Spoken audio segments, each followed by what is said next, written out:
तुम पीछे देखो पीछे। नहीं नहीं, पीछे नहीं देखना है। फिजिक्स बोलता है ग्राफ के नीचे देखो। नरूटो 10 सेकंड तक वॉक कर रहा है, उसकी स्पीड हमको पता है। अब मुझे निकालना है उसने टोटल पाथ कितना ट्रैवल किया।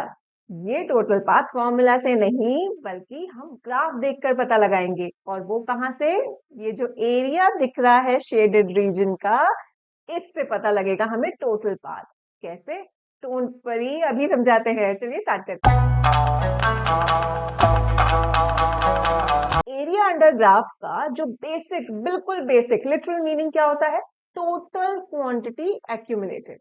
अब एक्यूमुलेशन मतलब कि धीरे धीरे थोड़ा थोड़ा कुछ भी चीज जो ऐड हो रही है, दैट इज एक्यूमुलेशन। ठीक है, तो एरिया हमको क्या दे रहा है? इस एक्यूमुलेशन का भी टोटल। धीरे धीरे कुछ जो ऐड हो रहा है एंड उस ऐड होके वो जो टोटल वैल्यू हमको दे रहा है, that is area. Don't worry, अभी डिटेल में समझते हैं एग्जाम्पल के साथ।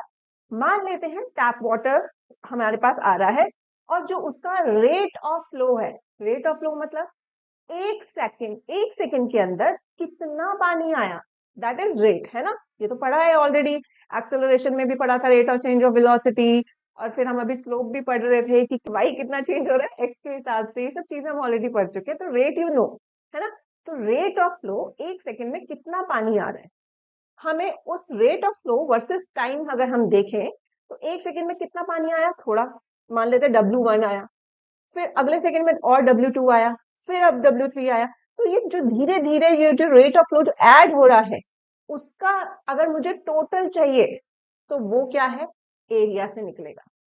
मान लेते हैं कि ये आपका वाटर है, इधर थोड़ा सा इकट्ठा हुआ, इधर थोड़ा सा इकट्ठा हुआ, इधर थोड़ा सा और थोड़ा, हर सेकंड में थोड़ा थोड़ा इकट्ठा होता जा रहा है। आपके पास यहाँ बकेट रखी हुई है, आप बेसिक, आप देख के रियल लाइफ में तो क्या कर दोगे कि फॉर्मूला भाई बकेट का वॉल्यूम निकाल दोगे तो उससे पता लग जाएगा कि एक कितने टाइम में वो आ रहा है। लेकिन मुझे ग्राफ से पता लगाना है। ग्राफ से अगर मुझे किसी क्वांटिटी का टोटल एक्यूमुलेशन पता लगाना है, वो पता लगेगा एरिया से। थोड़ा सा समझ आया? चलो इस रेट ऑफ वाटर का ही ग्राफ लेते हैं। आपके पास rate of flow versus time का ग्राफ आपको स्क्रीन पर दिख रहा है। क्योंकि रेट ऑफ फ्लो कांस्टेंट माना गया है, तो हमारा हर सेकंड में थोड़ा थोड़ा same same amount of water आ रहा है। तो यहाँ पर मान लेते हैं एक्स एक्सिस पे मेरा टाइम है और यहाँ पे rate of water. Rate of water बोले तो हमारा कितना वाटर आ रहा है अपॉन में टाइम, हर सेकंड में कितना पानी आ रहा है, ये रेट ऑफ वाटर है। ठीक है, हर सेकंड इसका अगर मुझे टोटल वाटर निकालना है कि फाइनली जो टोटल वाटर कितना एक्यूमुलेट हो गया, हम कैसे निकालेंगे? Area under curve. ठीक है, एरिया अंडर कर्व, इस ग्राफ का एरिया हमको क्या देगा कि फाइनली टोटल मतलब जितना भी टाइम पीरियड में हमें निकालना है उसमें कितना टोटल वाटर एक्यूमुलेट हुआ, हम कैसे निकालेंगे? Area under curve. थोड़ा सा समझ आया? उसका बेसिक मीनिंग समझ आ गया रेट ऑफ फ्लो से, एग्जांपल से, कि एक हम बूंद बूंद इकट्ठा कर रहे हैं, फाइनली वो जो बूंद बूंद इकट्ठा होकर टोटल निकालना है मुझे। अब मुझे एक बूंद का नहीं निकालना है, मुझे ये निकालना है कि मान लेते हैं 10 सेकंड के अंदर उस टोटल पानी कितना इकट्ठा हो गया, वो हम निकालेंगे एरिया अंडर कर्व से। ठीक है, थोड़ा सा वैल्यूज लेके देखते हैं कैसे निकलता है एरिया, वो भी देखते हैं। देखो ये 0 है। अच्छा पहले ये देख लेते हैं एरिया अंडर कर्व क्या देगा हमें? Total water. ठीक है जी, इस सिनेरियो में। अच्छा यहाँ पर मान लेते हैं ये कुछ वैल्यूज दी हुई है, ये 2 सेकेंड्स में आएगी। यहाँ पर आपके पास वाटर की वैल्यू दी हुई है कितना, यहाँ पर ले लेते हैं लेट्स से 8। ठीक है, चलो अब मुझे इस कर्व के नीचे का एरिया निकालना है। वो ये है, कैसी शेप लग रही है? ट्राइंगल। तो ट्राइंगल का फॉर्मूला एरिया कितना होता है? एरिया कितना होगा? Half into base into height. ठीक है जी, हाफ बेस कितना, बेस कितना है? 2, 2, है ना? कितना आया? अच्छा मान लेते हैं कि ये जो वाटर है आपका मीटर क्यूब में, अभी मैं यूनिट पे नहीं जा रही हूँ ज्यादा, कि मीटर क्यूब पर सेकंड ऐसा कुछ ले लेते हैं। ठीक है, यहाँ पे मीटर क्यूब पर सेकंड है, तो यहाँ ये कितना है? 2 सेकंड। एंड हाइट कितना है? ये 8, 8 मीटर क्यूब पर सेकंड। ठीक है, अभी यूनिट्स में मत जाना, बस बता रही हूँ कि कैसे निकालेंगे। ठीक है, अच्छा यहाँ पे 2 से 2 कट गया, यहाँ से सेकंड कट गया, बचा क्या फाइनली? 8 metre cube. मतलब कि हमें जो गिवन टाइम था इस ग्राफ में 2 सेकंड के अंदर हमें निकालना है कितना टोटल वाटर एक्यूमुलेट हुआ होगा। हमको वाटर की क्वांटिटी नहीं गिवन थी ग्राफ में, हमें रेट ऑफ वाटर गिवन था कि 1 सेकंड में कितना पानी आ रहा है, हमको ये गिवन था ग्राफ में। तो स्लोप बताता है वो चीज, रेट ऑफ चेंज की कितना चेंज आ रहा है 1 सेकंड में, दैट इज स्लोप। अब हमें रेट ऑफ चेंज नहीं निकालना, हमको निकालना है कि वो चेंज धीरे धीरे इकट्ठा होता हुआ टोटल कितना इकट्ठा हो गया, दैट इज, वो कैसे निकालेंगे, एरियाज। थोड़ा सा और क्लियर हुआ। अब स्टार्ट करेंगे हम इसका फिजिकल मीनिंग। मतलब हमने क्या किया था, स्लोप में भी समझा था, लिटरल मीनिंग समझा था, मैथमेटिकल मीनिंग समझा था। यहाँ पे मैथमेटिकल का फॉर्मूला सेम नहीं रहेगा क्योंकि हमारी शेप ऑफ ग्राफ डिफरेंट होता जाएगा। शेप ऑफ ग्राफ चेंज होगा तो हमारा एरिया का फॉर्मूला भी चेंज हो जाएगा। ठीक है, फॉर्मूला वही रहने वाला है, एरिया जो आप मैथ्स में करते हो वैसे ही रहने वाला है। ठीक है, अब फिजिकल मीनिंग पे आते हैं। वहां पे हमें स्लोप का फिजिकल मीनिंग निकाला था। कैसे कि हमने जो स्लोप का बेसिक मीनिंग समझा था उसको यूज करके हमको क्या मिला, इस चैप्टर में क्या मिल सकता है, हमने उसके एग्जांपल्स देखे थे। ऐसे ही हम एरिया का फिजिकल मीनिंग समझेंगे कि अगर हमें स्पीड टाइम ग्राफ दिया हो, अगर एक एरिया मतलब एक शेप दिया हुआ है ग्राफ का, उसका एरिया निकालना है, उस कर्व के नीचे का एरिया निकालना है, तो हमें कौन सी फिजिकल क्वांटिटी मिल जाएगी वो हमको पता लगाना है। थोड़ा समझ आया? और ये कैसे हम पता लगाएंगे, एक एग्जाम्पल के साथ। एक साइकिलिस्ट हमने मान लिया, साइकिलिस्ट रेस्ट से स्टार्ट करता है, उसने रेस्ट से चलना स्टार्ट किया। अब जब कोई चीज रेस्ट से चलनी स्टार्ट करेगी तो टाइम के साथ उसकी धीरे धीरे धीरे धीरे स्पीड बढ़ेगी। मान लेते हैं इस सिनेरियो में कॉन्स्टेंटली इंक्रीज हुई एक पर्टिकुलर वैल्यू तक, 0 से चलना स्टार्ट किया, मान लेते हैं 8 मीटर पर सेकंड, ज्यादा है बट कोई बात नहीं, 0 से 8 मीटर पर सेकंड तक वो बढ़ता चला गया, कॉन्स्टेंटली बढ़ा है टाइम के साथ। बट 8 मीटर बनाने के बाद अब वो कह रहा है और नहीं बढ़ानी मुझे, अब वो 8 मीटर पर सेकंड की स्पीड से ही चल रहा है। उसका ग्राफ आपको स्क्रीन पर दिख रहा है। कैसा, यहां से 0 रेस्ट से स्टार्ट हुआ, टाइम के साथ कॉन्स्टेंटली इंक्रीज किया, कॉन्स्टेंटली, स्टीपनेस सेम थी तो कॉन्स्टेंटली इंक्रीज किया यहां तक। अभी मैंने बोला कि 8 तक, चलो 8 ले लेते हैं, यहाँ पर 8 तक वो किया और ये यहाँ पर पहुंचा, मान लेते हैं कहाँ तक, ये ले लेते हैं लेट्स से 2, कि 2 सेकंड में वो इतना आ गया, देन वो कांस्टेंट आया।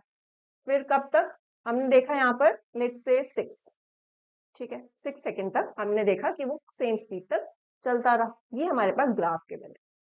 अब ये समझिए कि स्पीड टाइम ग्राफ का जो एरिया है, मतलब ये ग्राफ के नीचे का एरिया है, वो हमको क्या फिजिकल क्वांटिटी दे सकता है। ये दो देखो, इसका एरिया निकालना है मुझे, इसके क्लियरली 2 शेप्स दिख रही हैं, एक ट्राइंगल दिख रहा है और एक यहाँ रेक्टेंगल दिख रहा है। अब मैं यहाँ पर रेक्टेंगल लेकर पहले एग्जांपल ले रही हूँ क्योंकि थोड़ा समझना इजी है। यहाँ से मान लेते हैं कि मुझे बस इतना सा एरिया लेना है, ठीक है, ये यहाँ से यहाँ तक। ये कैसी शेप दिख रही है, रेक्टेंगल है, रेक्टेंगल है, ठीक है, शेप पे एग्जैक्टली शेप पे मत जाना जैसा बनाया है, बट एनीवेज ये रेक्टेंगल है, ठीक है। तो रेक्टेंगल का फॉर्मूला क्या होता है, लेंथ इंटू ब्रेथ। तो लेंथ इंटू ब्रेथ, अच्छा लेंथ, इस रेक्टेंगल का फॉर्मूला है लेंथ इंटू ब्रेथ एरिया। अगर मुझे ये एरिया निकालना है, ये लेंथ पे हमें क्या गिवन है, वाई एक्सिस है, वाई एक्सिस पे क्या गिवन है, स्पीड। और ब्रेथ पे हमारा क्या, ब्रेथ कहाँ है, एक्स एक्सिस के अलाउंग, एक्स एक्सिस के अलाउंग हमें क्या गिवन है, टाइम। और स्पीड इनटू टाइम हमको क्या देता है, डिस्टेंस। याद है ना, स्पीड इनटू टाइम हमको क्या दे रहा है, डिस्टेंस। इसका मतलब स्पीड टाइम का कर्व अगर हमारे पास गिवन है तो उसका area under speed time curve हमको क्या देगा, डिस्टेंस। समझ आया? कुछ भी, अगर ये रेक्टेंगल वाला ले लो कोई फर्क नहीं पड़ता, half into base into height करोगे तो यहाँ पर बेस आपका टाइम ले लो या कुछ भी ले लो, स्पीड ले लो, तो यहाँ पर कांस्टेंट तो हाफ तो कांस्टेंट हो गया ना, एक कांस्टेंट वैल्यू हो गई। बेस इंटू हाइट क्या हो रहा है, स्पीड इंटू टाइम हो रहा है ना, तो स्पीड इंटू टाइम क्या देता है, डिस्टेंस। ठीक है, समझ आया? अब रटना नहीं, देखो रटाने को मैं रटा सकती हूँ कि अभी आप रट भी लोगे कि एरिया अंडर एसटी ग्राफ आपको क्या देता है, ये सब चीजें रट लोगे। बट कभी अगर एग्जाम के टाइम पे कंफ्यूजन होती है, वहां मार्क्स लूज होते हैं, तो रटने से पहले थोड़ा समझ लेते हैं कि इनकेस अगर आप एग्जाम में नर्वसनेस के हिसाब से अगर आप भूल भी जाते हो तो आपको थोड़ा बेसिक सेंस हो, आप निकाल पाओ। एरिया निकल रहा है तो x इंटू वाई एक्सेस हो रहा है जब, तो स्पीड इंटू टाइम आपको कौन सी फिजिकल क्वांटिटी दे देगा, ये आप नॉर्मल बेसिक जो अभी तक सीख के आए उससे भी निकाल सकते हैं। ठीक, समझ आया, कोई परेशानी? तो एरिया अंडर कर्व हमको क्या देता है, एरिया अंडर कौन सा curve, ST graph, sorry VT graph, area under VT graph, area under VT curve हमको क्या देगा, डिस्टेंस ट्रैवल। बस इतना सा था, कोई परेशानी, कोई दुख दर्द। अच्छा, इसमें अगर ये कैसे निकालेंगे, वैल्यूज कैसे निकालेंगे, वैल्यूज के साथ ही एग्जाम्पल समझ लेते हैं और थोड़ा क्लियर हो जाएगा।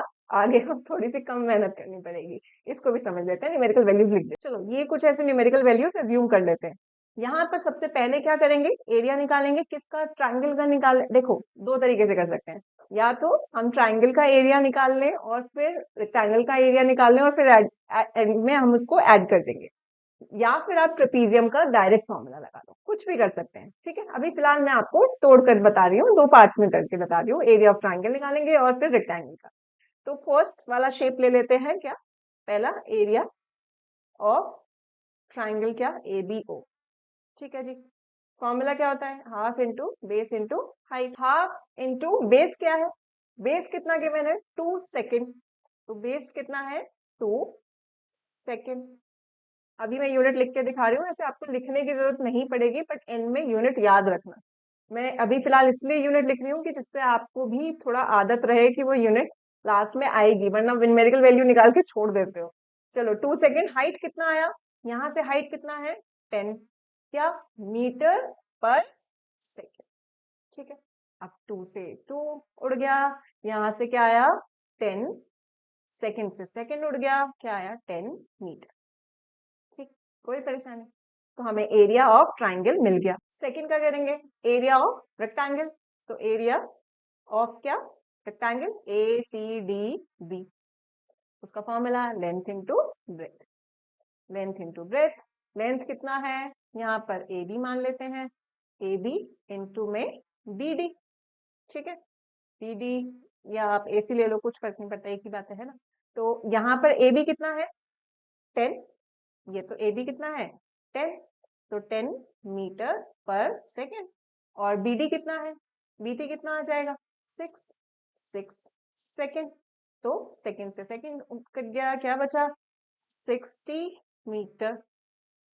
यहाँ पे छोड़ मत, अरे अच्छा ये भी गड़बड़ करते हो भाई, कि एरिया अगर ऐसे कभी तोड़ तोड़ के निकालते हो तो ये निकाल के भूल जाते हो, उसको ऐड भी करना है। एरिया अंडर कर्व निकालना है, इस पूरे का निकालना है एरिया, तो इसको और इसको दोनों को प्लस करना है। तो एरिया अंडर मीटर कर्व हमको डिस्टेंस दे रहा है और हमें क्या करना है, 10 मीटर प्लस 60 मीटर, तो कितना हुआ, 70 मीटर। तो ये जो साइक्लिस्ट का हमको ग्राफ गिवन था, ST graph, speed time graph हमको गिवन था, यहाँ पर हमारे पास जो डिस्टेंस निकल कर आया टोटल, वो कितना आया, 70 मीटर। तो आपको ऐसे की कोई क्वेश्चन दे देगा, बीटी ग्राफ दे देगा, वहां से आपको डिस्टेंस निकालना है, तो आप क्या करोगे, एरिया अंडर कर्व।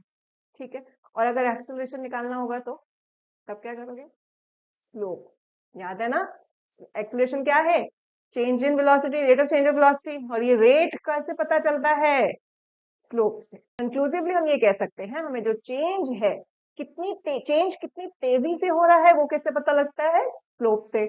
और वो टोटल चेंज होकर हमें क्या मिला, वो हमको कौन देता है, एरिया अंडर कर्व।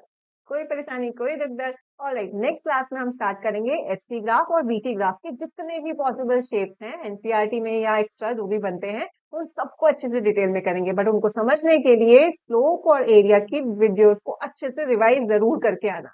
ठीक है, alright, your signing off, bye.